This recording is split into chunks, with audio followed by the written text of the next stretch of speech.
Claude Pivy, Grand Co, Coplan, tout ça, ce sont des noms d'une seule personne. Le ministre chargé de la sécurité présidentielle, de Moussa Dadis Camara. Le tribunal est en train de rechercher si Claude Pivy, durant leur règne, n'a pas un lieu secret, n'a pas un conteneur où il détenait des personnes abusivement. Suivez cette vidéo, elle est vraiment intéressante.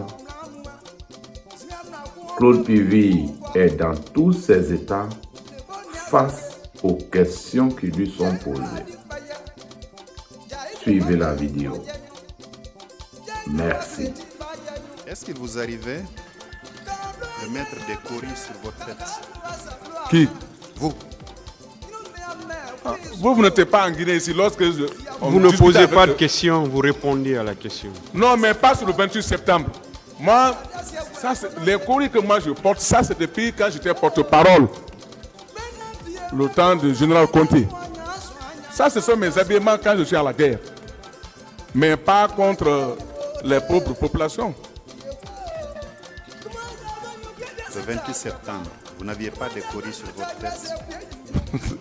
Moi, je ne veux pas porter coris le 28 septembre, ni m'habiller le 28 septembre comme quelqu'un qui va à la guerre.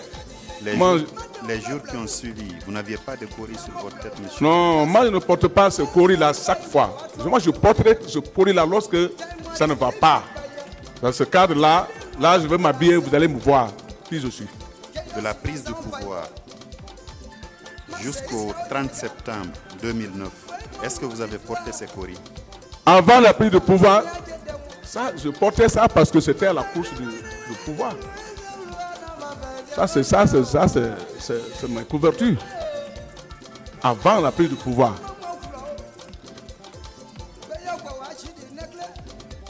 Donc, en somme, vous ne reconnaissez aucune des infractions pour lesquelles vous êtes renvoyé devant la juridiction du jugement? Franchement, ça m'étonne même que je me retrouve ici parce que franchement, la situation du 28 septembre, ce noir, ce blanc, vraiment, je ne connais pas. Vous ne connaissez pas? Vraiment, je ne connais pas. Les gens, je ne sais pas comment on dit le mot. C'est-à-dire, des choses messagères, quoi, bah, mensongères, bah, sûrement, c'est tout. Vous n'avez pas tiré sur quelqu'un? Moi, je n'ai jamais tiré sur un Guinéen, non. Vos hommes n'ont jamais tiré? Devant moi, non. Même les brigands que j'arrête, les bandits que j'arrête, vous pouvez les demander, même s'ils sont armés, je ne tire pas sur eux, je les prends avec leurs armes. Je les présente devant la télévision guinéenne. Vous savez aller demander la RTG. Vous n'avez pas détenu des citoyens? Je n'ai pas de cellule pour détenir un citoyen. C'est pas vous ne pouvez pas avoir de cellule, mais vous pouvez avoir un lieu où vous détenez des gens. Au rez-de-chaussée du bâtiment que vous occupiez, par exemple. Je viens de vous décrire, la fenêtre fait face à Cosa. Malgré l'évidence, vous dites que vous n'avez pas... Mais il n'y avait que 3 chambres là-bas, comme je vous ai dit. Ça, c'est la chambre des secrétaires que vous parlez. Vous pouvez aller la demander. Ce n'est pas une chambre, c'est une pièce qui était dédiée à la Non, cuisine. il n'y avait que 3 chambres là-bas, plus un grand salon où on reçoit. Justement, c'est ce grand salon-là où il y avait un écran assez grand. Il y avait ça, c'est le salon. Toutes les chambres, tous les bâtiments là ont les mêmes plans. D'accord. Il n'y avait pas un grand écran au salon, là où vous indiquez? Moi, en tant qu'un haut cadre militaire comme ça, là, je ne peux pas avoir un écran dans mon salon. Il y en avait un. J'avais 3 écrans. Écran géant même. Voilà. On a parlé de fosse commune. Ça veut dire des grandes fosses où on ensevelit plusieurs personnes mortes. Est-ce que vous aviez été informé qu'il y a eu ça aussi? Je n'ai jamais été informé de ces trucs-là. RFI en a parlé. Si moi j'étais informé de ça, j'allais être le premier à m'imposer encore de plus. Je vous ai bien dit ici au départ que moi j'ai mes neveux qui sont des pelles. J'ai mes grandes soeurs qui ont fait des enfants. J'ai mes chauffeurs qui sont peuls. Écoutez, messieurs, ne nous envoyez pas sur ce terrain. Le débat ethnique, on n'en est pas dedans. D'accord? Non. Voilà. Restons dans le cadre des événements du 27 septembre. Ne parlons pas communauté, ne parlons pas ethnie. Ce n'est pas une communauté qui est renvoyée devant la juridiction du jugement, encore moins une ethnie. Ce sont des individus qui sont supposés avoir posé des actes criminels qui sont renvoyés devant une juridiction criminelle. Donc ne parlons pas ethnie, ne parlons pas communauté.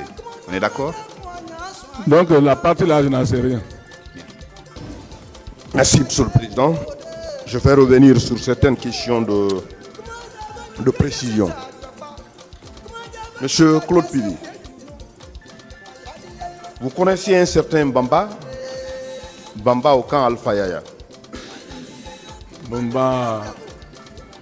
Bon, je connais un certain Bamba. Bon, je connais un certain Bamba quand même, un ami, mais présentement il est vers Géki là-bas. C'est un militaire? Un militaire, un charman. Un charman. Ouais. Il était aussi au camp Alpha Yaya au même titre que vous? Bon, lui, Bamba que je connais là, il n'était pas au régiment. Non, il était au camp Alpha Yaya. Il avait son domicile, il faisait certaines choses au camp Alpha Yaya. Comme vous. Bamba, lui, je le connais, il est du camp Alpha Yaya, c'est un militaire. Il est du camp Alpha Yaya. Vous confirmez cela? Si, je connais un certain Bamba. Alors, par rapport à ces 400-500 personnes recrues de Kalia qui étaient venues à la veille des manifestations, c'est ce nommé Bamba, selon les déclarations de vos causes accusées ici à là-bas, qui entretenait ces 400-500 personnes sous votre tutelle. Qu'est-ce que vous en dites? Je ne connais pas ce Bamba là alors. Un Bamba qui a quitté Kalia, non. Non, il n'était pas à Kalia.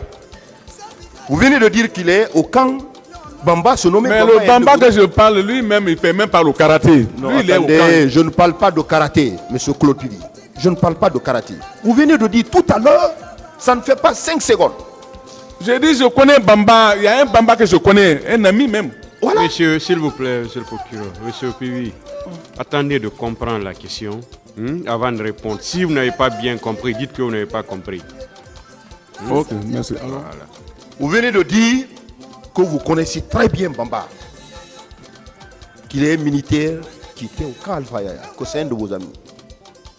bien sûr, je dis, je connais, il est même à l'heure où on parle, il doit être lieutenant-colonel ou bien colonel. Voilà. Un ami. Alors, les déclarations concordantes ont été faites ici, le concernant, pour dire que c'est lui qui entretenait ces 400-500 hommes recrues venus de Kaléa et sous votre couverture.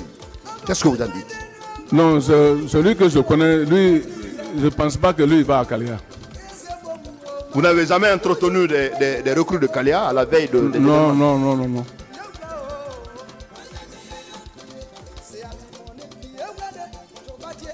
Monsieur Claude, colonel, hein? Vous êtes colonel. Colonel plein. Colonel. Vous n'avez pas fait un tour à l'hôpital Donka après les événements du 28 septembre? Je n'ai jamais été à Donka. Vous n'avez jamais été avec, non, je n'ai jamais été avec vos hommes? Non.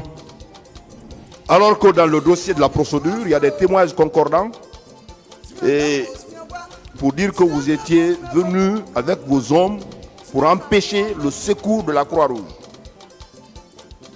Vous n'êtes pas venu à l'hôpital Donka? Non, je n'ai pas été à l'hôpital. Vous avez dit, suite à une question à une question que tout ce que le commandant Toumba est en train de dire par rapport à comment il s'est investi pour que Dadis vienne au pouvoir. Vous dites que tout ce qu'il a dit, c'est de la contre-vérité. Alors, je voudrais savoir d'où viennent vos rapports avec Moussa Dadis Camara. D'où viennent vos rapports et à quel moment vous avez tissé des rapports jusqu'à l'aider à avoir ce pouvoir? Oui. Ça c'est très longtemps, ça c'est depuis l'enfance, on s'est vu depuis l'enfance. depuis l'enfance à Zéro Corée. Et il venait souvent quand j'avais 2 grands frères qui avaient étudié à l'Union soviétique. Donc quand ceux-ci venaient pendant les vacances, eux ils venaient, ils étaient au lycée, ils venaient pour qu'on les donne des questionnaires, ils écrivent, ils parlent le français avec mes grands frères. Quand je sors, je les vois, je leur dis, vous là, il faut étudier bien. Nous sommes des militaires. Nous, quand je grandis, moi je serai militaire. C'est comme ça on s'est connus jusqu'à ce que on s'est tous retrouvés à Conakry. Donc, contrairement à commandant Toumpa, c'est vous vous avez joué un rôle important à ce qu'il accède au pouvoir. C'est vous qui l'avez aidé, contrairement à Toumba. C'est une question que je pose, c'est une question de précision. L'affaire de pouvoir, si lui-même il sera là, il va expliquer qui l'a aidé pour ce pouvoir. Mais l'armée guinéenne est témoin. Moi, je ne peux pas dire que c'est ici, c'est ici, c'est ici. Moi, je sais que le pouvoir, j'ai beaucoup lutté dans le pouvoir là pour qu'il gagne ce pouvoir parce que là, il était sage. Et même les événements qui se passaient avant ici, quand j'étais porte-parole, c'est l'un des officiers qui nous donnait des sages conseils. Quand on veut déborder contre le général, il dit non, calmez-vous, voilà, voilà, voilà. Voilà les remarques que nous, on avait fait pour lui. Et le jour J, on a choisi nécessaire que vraiment, quand on gagne ce pouvoir, on doit donner au président d'Addis. C'est normal. Monsieur Claude Pivi, colonel, vous avez dit tout à l'heure que vous aviez l'habitude d'interpeller les bandits, selon vos déclarations. À main armée, oui. Bandits à main armée. Ouais. C'est votre travail? Et quand vous prenez ces bandits, où vous les envoyez? Je les envoie. Est-ce que vous êtes légalement investi de ce pouvoir de traquer les bandits? Et quand vous les traquez, où vous les détenez? Depuis après le porte-parole, j'ai été mandaté par le général Conti lui-même. Quand après le porte-parole, il m'a laissé attendre que bon, maintenant que vraiment j'ai signé votre document, il faut nous aider à ce que tous les militaires non contrôlés rentrent dans les rangs. Donc je vais te mandater, il m'a donné un pick-up et il m'a mandaté, je prends des éléments dans les unités différentes pour faire la patrouille, pour faire rentrer les hommes dans les rangs. Dans ce temps-là, que moi j'ai traqué les bandits. Quand je prends un bandit à main armée, je appelle la télévision, on vient le téléviser et je le dépose à la gendarmerie la plus proche. Alors, quand vous les prenez, vous ne les gardez pas, vous n'avez pas un lieu de privation de leur liberté? Non, quand je les prends, je les envoie directement à la gendarmerie le plus proche, je les envoie là-bas. Vous êtes poursuivi, c'est pour des faits de séquestration. Et à la lecture de l'article 303 du Code pénal, le fait sans ordre des autorités constituées hors les cas prévus par la loi, d'arrêter, d'enlever, de détenir ou de séquestrer une personne est puni de la réclusion criminelle de 5 à 10 ans. Vous dites que vous n'avez jamais séquestré une personne. Vous n'avez jamais eu un lieu de privation de liberté au camp Al-Fayed? Non, moi je n'ai pas de prison là-bas. Que savez-vous de l'arrestation du diamantaire Daouda Cissé, qui a été gardé par vous pendant des jours au camp Al-Fayed? Vous vous rappelez de cette affaire? Non, je ne me rappelle pas. Mais vous ne vous rappelez pas de l'arrestation du diamantaire Daouda Cissé? Non. Qui a fait des jours chez vous? Non. Au camp Al-Fayed? Non, moi, aucun diamantaire n'est venu chez moi là-bas pour une arrestation. Vous n'avez jamais arrêté Daouda Cissé, le diamantaire? J'ai dit, je n'ai jamais gardé un diamantaire chez moi là-bas. Non. Nous voulons démontrer qu'il y a un lieu de détention, de privation de liberté. Il est poursuivi pour des faits de séquestration. Il est poursuivi. S'il vous plaît, maître. Nous avons la parole, s'il vous plaît. S'il vous plaît. Il est poursuivi pour aussi des faits de séquestration. Si c'est pour démontrer, voilà, si c'est, s'il vous plaît, qu'il y a un lieu de s'il vous plaît, S'il vous plaît, maître, vous n'avez pas la parole. Allons. Vous n'avez pas la parole. Calmez-vous, calmez-vous. Depuis longtemps, je vous vois faire des mouvements, depuis très longtemps. Calmez-vous. Nous voulons démontrer à ce tribunal. S'il vous plaît, monsieur le procureur. Vous savez, si c'est dans le cadre de la recherche des preuves par rapport à une infraction, on sait déjà que la preuve elle est libre, conformément aux dispositions de l'article 497 du Code de procédure pénale. Si c'est en relation avec une infraction pour laquelle l'accusé est poursuivi, le tribunal ne voit pas de mal pour ça. Parce que M. Pivi est poursuivi pour des faits de séquestration.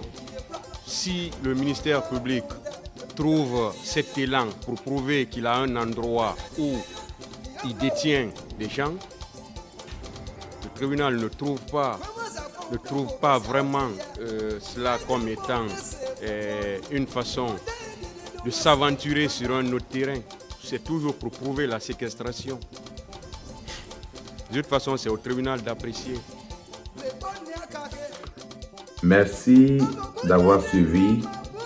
Tôt ou tard, la vérité va se savoir.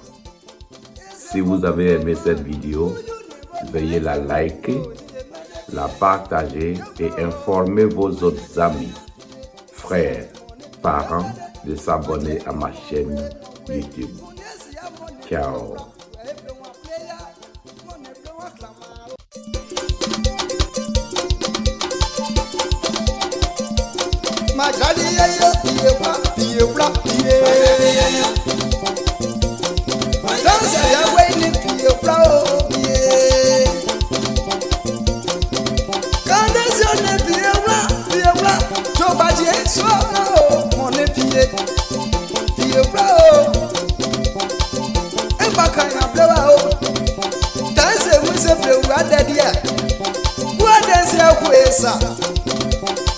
Pesa